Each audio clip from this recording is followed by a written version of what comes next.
যারা জুডিশিয়াল প্রক্রিয়ার নামে জুডিশিয়াল কিলিং করল, তাদেরকে বলছেন আপনারা মাফ করে দেন। তাহলে আপনারা ইসলামের যে মর্মবাণী, যে অন্যায়ের বিরুদ্ধে প্রতিবাদ করো, প্রতিরোধ করো, সেটি তো আমাদের মধ্যে নেই। করুণার কথাও বলা হয়েছে, যে ক্ষমা চাইবে তাকে করুণা করতে বলা হয়েছে। তার বিভিন্ন ধাপ আছে, বিভিন্ন পর্যায়ে।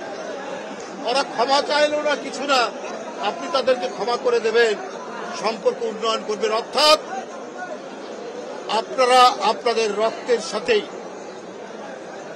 বেইমানি হলো না। যেমন 86 সালে আপনারাও বলেছিলেন নির্বাচনে যাবেন না এর সাথে, তারপরে আপনারা গিয়েছেন। বন্ধুরা আমার, এই ধরনের অপপ্রচার এর সাথে আজকে শুধু পার্শ্ববর্তী দেশ তারাই শুধু অপতথ্য, অপপ্রচার, কলঙ্ক লেপনের চেষ্টা করছেন না, ভেতর থেকেও অনেকে, ওই আমি আগেই যেটা বলেছি, যে ঘোলা পানিতে মাছ শিকার করা রাজনৈতিক ফায়দা তুলতে চাচ্ছে। কিন্তু আমাদের যে গণতন্ত্রে এত অবদান, গণতন্ত্রে এত যে আত্মত্যাগ, এত মানুষ নিরুদ্দেশ, এত মানুষ বিচার বহির্ভূত হত্যার শিকার, আজকে তো সমস্ত গণতন্ত্র বলা শক্তি এক জায়গায় থাকার কথা ছিল।